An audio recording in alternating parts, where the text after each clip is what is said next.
mwana mubeeremu amaaso sajja kuswabula supreme mass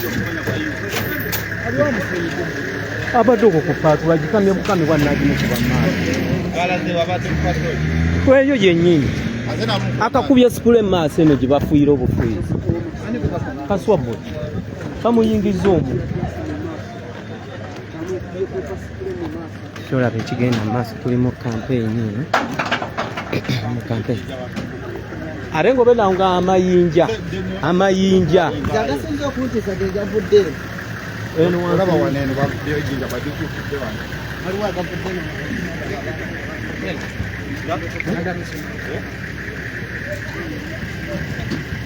bamugalidde muli munda twabula mwali munda nakikomere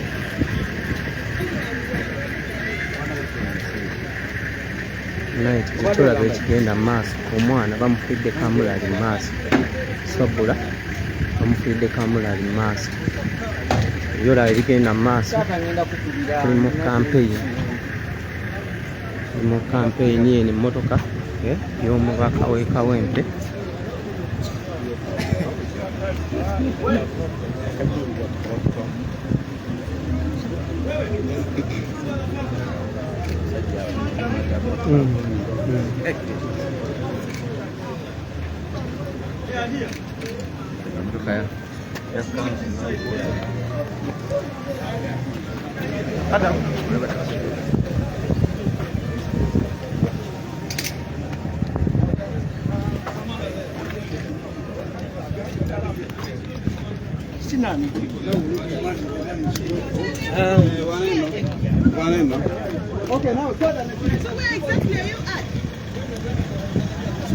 swabula bamukubye kamulali mu maaso swabula okola simulayo kalabika bagenzi ne digitali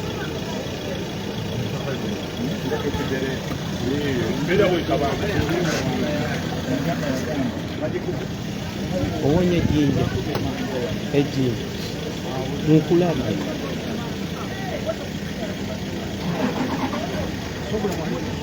ali mu kiri ekikomera mwe bamugati ali mu kiri ekikomera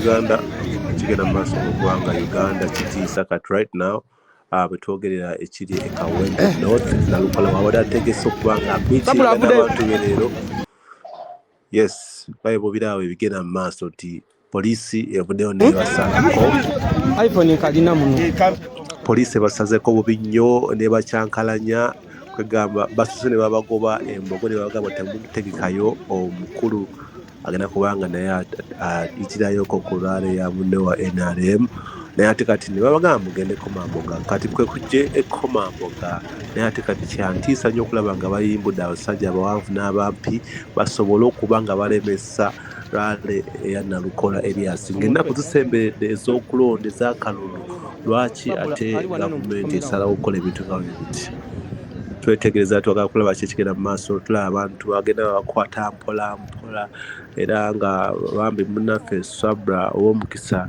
abadde ku ground foot soldier nga atambuza ekintu nga tulaga buli kimu ekigenda ngayo kitambula mu maaso bamukubye kamulali mu maaso bambi saawa zino twogerera munange ine embeera egenda mu maaso ya bunkenke bannamawulire tubalaba babale ate nga TV stations ezisinga ezaawo zetulaba ze MBS ki naye ng'embeera yonna yonna kyona kyekiri Nalukoola on top kasobole bwonna gye muli bwonna Kawempe mwenna mugamba mutya musigale ku live musigaleko mutambuze obubaka bwe mwategere kiki ekigenda mu maaso mu ggwanga lye Uganda kubanga kakiba eki enkuba ketonye omusana kagwake akalulu ka Nalukoola kalina okugguka tukimanyi bulungi nti kiba kiswaza bambi omukulu wa genda eri ku lwali ya NRM batateteri bantu naye ate ng'alaba eno Nalukoola kikuba kubanga twafunyiddeko era twategeddeko nti omukulu His Excellency Robert Kyagulanyi Ssentamu aka Bobi Wine wakubeerawo leero. So kati ffe tukyasuubira kuba tukimanyi nti alina okujja era rally ya Nalukoola erina okubeerawo leero. Bayimbudde abasajja abawanvu n'abampi, bayimbudde ejjaati byonna babikole, naye nga ffe kyetumanyi kiri kimu, tikirina okuggwa. Sigala nga okyali ku DVC Live. We shall be bringing you live updates ku ground nga bw'okiraba nti kigenda mu maaso. Yes. One day other girl, where?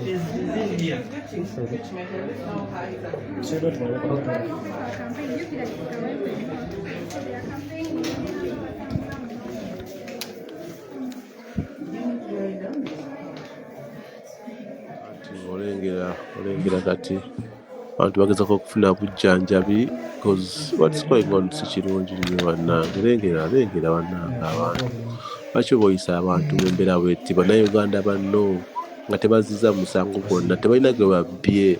They're just doing their work and they're doing what they love.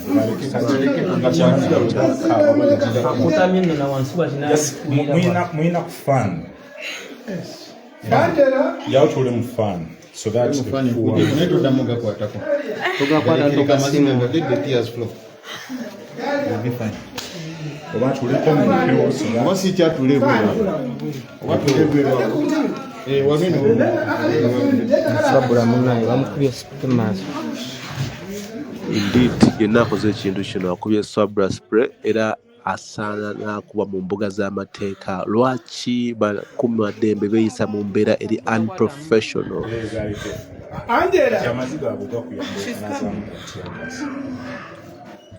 Lwaki bakola ebintu nga tebitegerekeka? Lwaki bakola ebintu nga tebirina plan, tebirina formula? Byonna byongera kubalabisa bulabisa. Why would you do this to Sabra? Sabra akoze eki naye? Yeah, it's okay.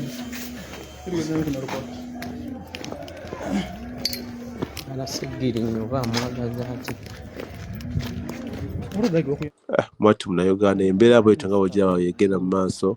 Right now Nalukoola ye abuziddwawo mu mbeera etategerekeka era nga anytime we want to understand ki ddala ekigenda mu maaso twagala tuwulire press release oba twagala tuwulire ekiva eri omwogezi wa NUP oba secretary general, tuwulire embeera ki kandidate yaffe Nalukoola gy'alimu kubanga kyo kituufu. What's going on? It is unprofessional. It's not good at all. This is not what it was supposed to be. Tekiringa bwe kyali kibaliddwa, naye nga tulaba abapoliisi abawanvu n'abampi bayimbuddwa okugezako okublockinga kyonna ekigenda mu maaso. Tebakyayagala rally ya Nalukoola. Emmotoka yo bagikubidde wano, bagitomedde nga bw'olaba. Collision embi nnyo nga tolina woyinza kweyongerayo. Era omukulu ssaawa zino Nalukoola nabo badde bagala bamuwambe, naye getuwuliddeko awo katono nga galaga nti yabuzeewo ne big eye, naye tetumanyi waddala akyali mu mikono mituufu kubanga basajja bano baziba maliridde, baziba balina pulaani nga bwebalaba beetalaatala tebateredde mission tenabagoggwa. Weebuuza naye ddala kati bano bakuuma ddembe oba bakyankalanya ddembe ly'Abannayuganda? Ani abatuma okukuuma eddembe mu ngeri bweti? Oba ssente ezibasasula bamanyi gye ziva? Bamanyi nti abantu be bali okuyisa bwe bati basasuza ssente ezibaliisa ezibambaza uniform n'ezo ebimundu bye bakwata byonna ssente ziva mu bantu bano b'okyunya. So it's sometimes good for somebody okubanga omutegeeza n'omujjukiza. Alengera epiki y'aba foot soldiers bannange teri agala kumanya, bonna babikyankalanyiza. They are there just to destabilize, to take the peace and order. They don't bring peace, they don't keep peace, but they're taking the peace and order. Kati sagala ate baheta bagende bagambe nti eno channel ya kyekubira mbwatendyawo ndi ku side emu, naye nga byonna byenjogerako mubirabako. Baabo lengera. Kati ndoza abajjaati babawadde uniform ya police kuba kati ebikola batandise okukola biringa byabajjaati bennyini. Lengera kye bayita poliisi. Lwaki balemeddeko? What is the mission there? Lwaki tebakwateko ne bagenda ewaabwe?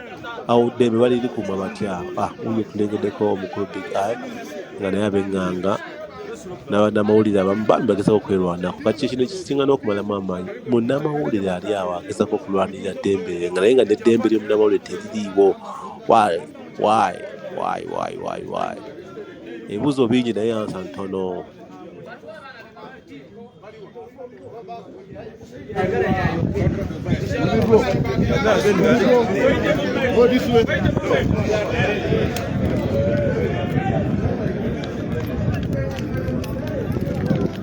Kyekyo kyolaba muganda wange kigenda mu maaso.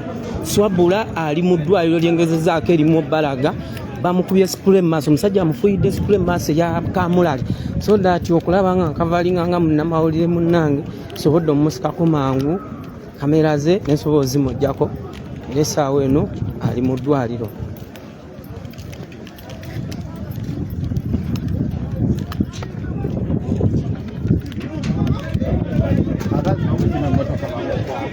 Be bamulagidde nnaate eryo lyessasi bannange.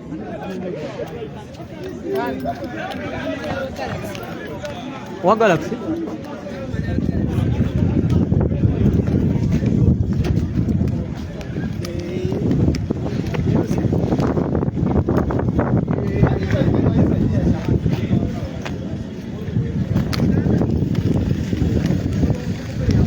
Uganda wena kimuli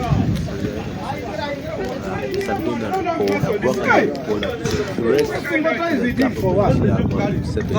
yensonga lwaki bakola bino birabina bamulemesa okubanga yeyongera ne kampeyini ye oba okubanga amwaliriza ekibalale kubanga kalulu kalabikirawo nti Nalukoola aliwaggulu era tulabira ddala nti abawagizi bonna abantu bali kusajja Nalukoola kati teri ngeri jogera vayo n'ogamba nti Nalukoola wulidde bengera bali kukwata abantu abatalina kye bakoze atalina bali mutwala naye wuuyo bannange. This is what they're doing to our fellow Ugandans. Abantu betusasula okutukuuma kati ate bali tukwata. Why is this happening in our country Uganda?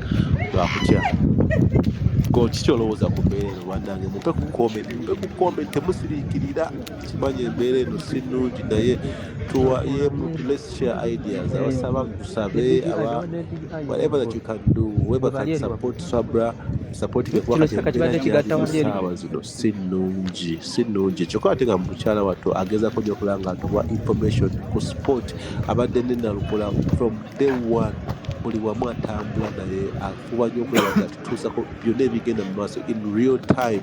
Kati omuntu ng'oyo ogenda musanga ogenda mujjawa naye kati mu byonna bye mukola why would you spray omunnamawulire ngayambadde ne jacket ng'eriko press naye nosigala ng'okikolwa nga kino ekitawa kitiibwa ggwanga lyo ng'oyambala uniform n'olaga nti oli wa Uganda Police naye Uganda Police ng'ekola bino kati olwo mubbi akola ebiki omunyazi ku street akola ki all what's going on kitoobola kitiibwa kya munamagye oba mupoliisi oba ekitongole kino ekikuuma ddembe.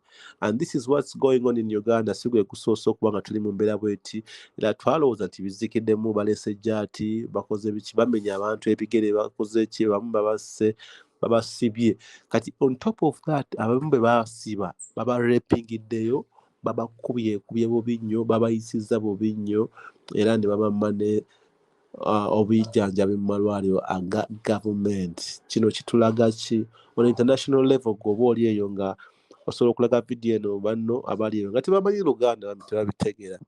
Explain to them, let them know what's happening in your mother country. Ogalaba amasasi live bullets kati awo ddamu wakane yeyo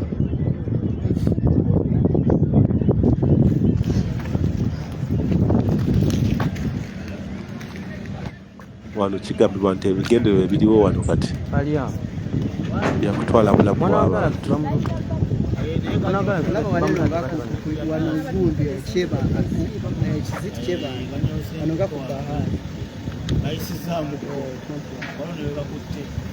Era nga kigambibwa nti waliwo n'afudde. Essasi lino lye mulabye lino tolowooza nti lyakutte ekibangirizi oba lyakutte ennyumba oba mmoloka. Essasi lyageze mu mubiri gwa muntu naye nga lwaki oba okola ekintu ng'ekyo nga naawe oli muntu ffenna obulamu twaweebwa bungi Mukama yatuwa obulamu naye lwaki oba osalawo okujyawo obulamu bwa munno olw'ebyobufuzi? Why? Ekibuuzo kino nja kuba nga nkibuuza nnyo because ebintu bingi ebigenda mu maaso mu ggwanga bisaana ansa naye ate ng'ekyembi ansa tewali. Confusion egenda mu maaso wano.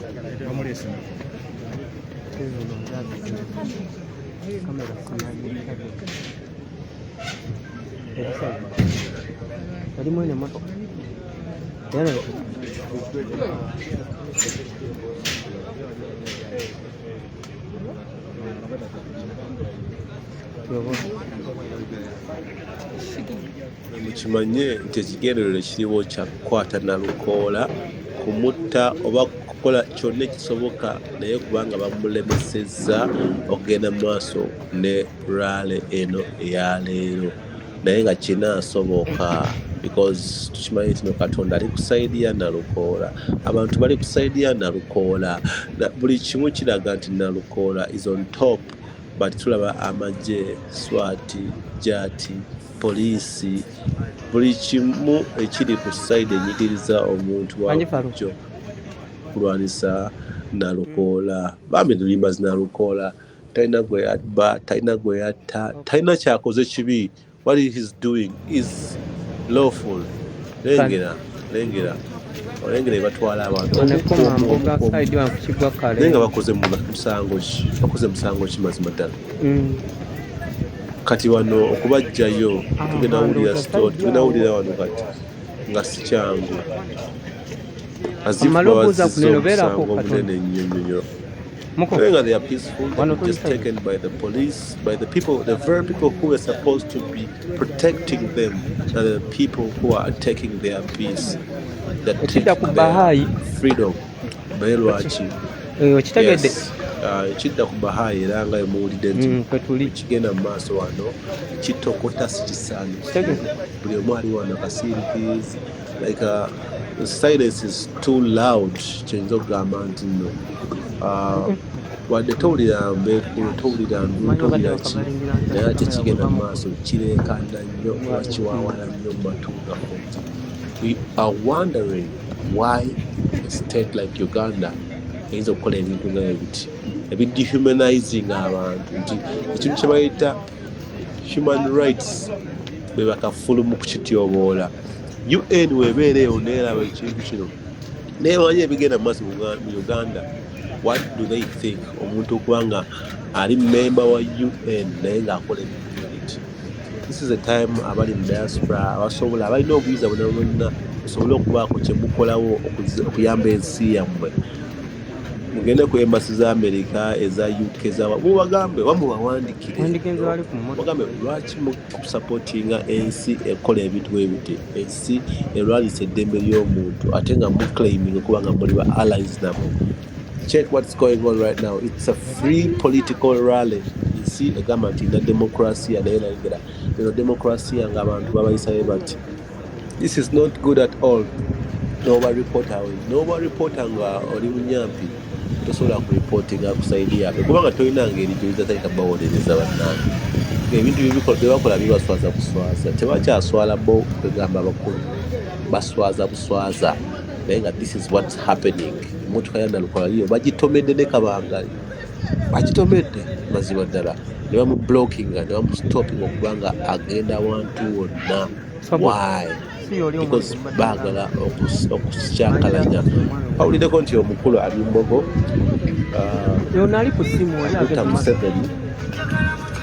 President Kaguta Museveni ali Mbogo ku rally ya NRM era nga ali campaigningira munne owa NRM muwala wa Kigongo Haji. Naye nga tukiwuliddeko yatulabyeko ng'ebintu si birungi nnyo ku sayidi ye kugamba kalulu kamuyisiza bubi nnyo kubanga Nalukoola ye ate bwayita munnange febe mugoberera abantu bamwaniriza abantu bakola ki kati byebino biruma abayaaye batuka ku level y'okukola ebintu nga bino because balina amagye, balina security, balina police, balina emmundu, balina tear gas, balina kamulali nga olabe bayisa bafusoja baffe. singa kale bino bana bandi bikoze naye ne bajja ne ambulance esobole okuyamba abantu bebayisa munaye bati naye kikulagira ddala emitima gyabwe nti bo baagala kubalumya baagala kubayisa baagala oba baagala tufe bufi simanyi. That's why sometimes even emirimu gino gy'amawulire tegiba myangu because every time you're on the front line Musinga Uganda where they don't respect the rules that govern like the press or anything kiba kikambwe. Olaba n'ensi ezirimu entalo ku front line nga bali kukuba essasi ly'ekambwe simanya Russia, Ukraine. Oyimira wali ng'oyambadde press ng'oli wa munnamawulire era ne bakuwa respect ne bagamba tetugenda kukuba ssasi ne bakuprotectinga because bamanyi nti no goli kukola mulimu gwa mawulire okukwata ku side y'abayeekera ne ku side etali y'abayeekera period.